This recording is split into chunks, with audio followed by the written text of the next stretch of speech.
बहादुर भाग 2। अब तक आपने सुना कि किस तरह एक 12 वर्षीय बच्चा अपने घर से अपनी माँ से रूठकर उसके 2 रुपए निकालकर वहाँ से फरार हो जाता है। अब आगे। तुम्हारा नाम क्या है जी? मैंने पूछा। दिल बहादुर साहब, उसके स्वर में एक मीठी झंझनाहट थी। मुझे ठीक ठीक याद नहीं कि मैंने उसको क्या हिदायतें दी थीं। शायद यह कि वह शरारतें छोड़कर ढंग से काम करे और घर को अपना घर समझे। इस घर में नौकर चाकर को बहुत ही प्यार और इज्जत से रखा जाता है। जो सब खाते पहनते हैं वही नौकर चाकर खाते पहनते हैं। अगर वह यहाँ रह गया तो कुछ ढंग सहूर सीख जाएगा, घर के लड़कों की तरह पढ़ लिख जाएगा, उसकी भी जिंदगी सुधर जाएगी। निर्मला ने उसी समय कुछ व्यवहारिक उपदेश दे डाले। इस मोहल्ले में बहुत तुच्छ लोग रहते हैं। वह ना किसी के यहाँ जाए और न किसी का काम करे। कोई बाजार से कुछ लाने को कहे तो वह अभी आता हूँ कहकर अंदर खिसक जाए। उसको घर के सभी लोगों से तमीज और सम्मान से बात करनी चाहिए और सभी से अच्छे से बात करनी चाहिए। अंत में निर्मला ने बहुत ही उदारतापूर्वक लड़के के नाम में से दिल शब्द उड़ा दिया। परंतु बहादुर बड़ा ही हंसमुख और मेहनती निकला। उसकी वजह से कुछ दिन तक हमारे घर में वैसा ही उत्साहपूर्ण वातावरण छाया रहा जैसा कि प्रथम बार तोता या मैना या पिल्ला पालने पर होता है। सवेरे सवेरे ही मोहल्ले के छोटे छोटे लड़के घर के अंदर आकर खड़े हो जाते, उसको देखकर हंसते या तरह तरह के प्रश्न करते। ए तुम लोग छपिकली को क्या कहते हो? ए तुमने शेर देखा है? ऐसी ही बातें। उससे पहाड़ी गाने की फरमाइशें की जाती। घर के लोग उससे इसी प्रकार की छेड़खानियां करते थे। वह जितने उत्तर देता था उससे अधिक हंसता था। सबको उसके खाने एवं नाश्ते की बड़ी फिक्र रहती।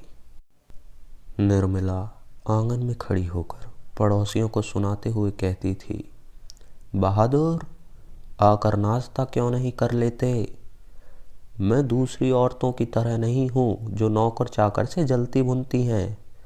मैं तो नौकर चाकर को अपने बच्चे की तरह रखती हूँ।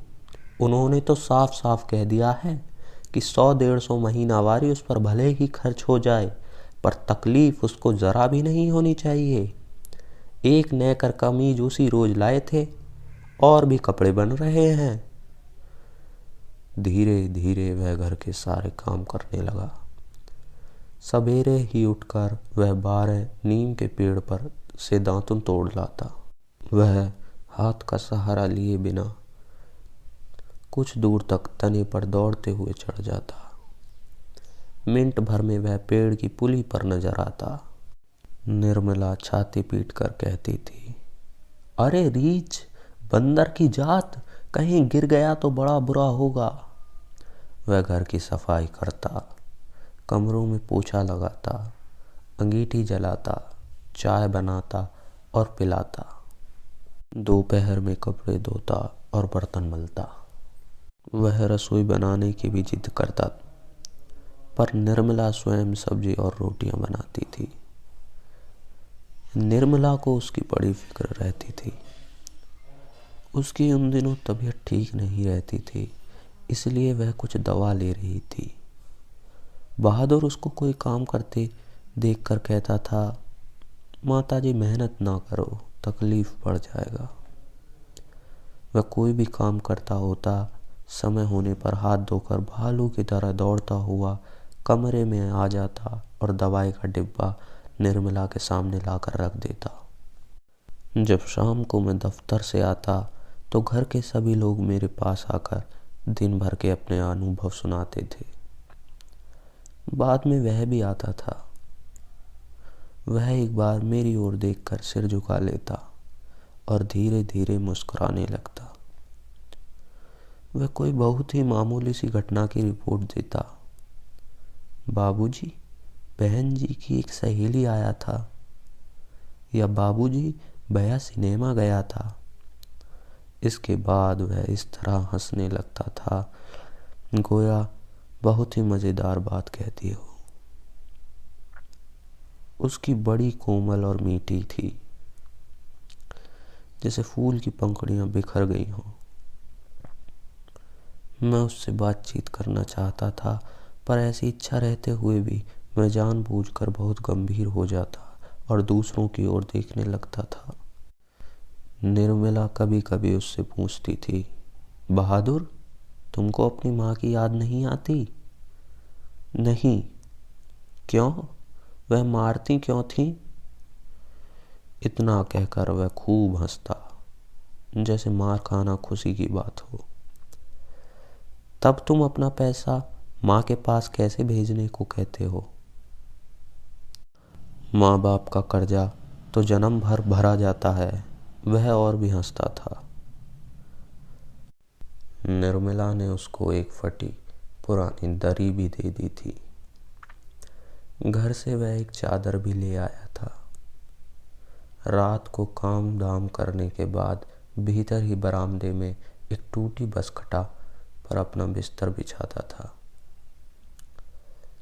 वह बिस्तरे पर बैठ जाता और अपनी जेब में से कपड़े की गोल सी नेपाली टोपी निकालकर पहन लेता, जो बाई ओर काफी झुकी रहती थी। फिर वह एक छोटा सा आईना निकालकर बंदर की तरह उसमें अपना मुंह देखता था। वह बहुत ही प्रसन्न नजर आता था। इसके बाद कुछ और भी चीजें उसकी जेब से निकलकर उसके बिस्तर पर सज जाती थीं, जैसे कुछ गोलियां, पुरानी ताश की एक कट्टी, कुछ खूबसूरत पत्थर के टुकड़े, ब्लेड, कागज की नावें। वह कुछ देर तक उनसे खेलता था। उसके बाद धीमे धीमे स्वर में गुनगुनाने लगता। उन पहाड़ियों गानों का अर्थ हम नहीं समझ पाते थे, पर उनकी मीठी उदासी सारे घर में फैल जाती, जैसे कोई पहाड़ की निर्जनता में अपने किसी बिछड़े हुए साथी को बुला रहा हो।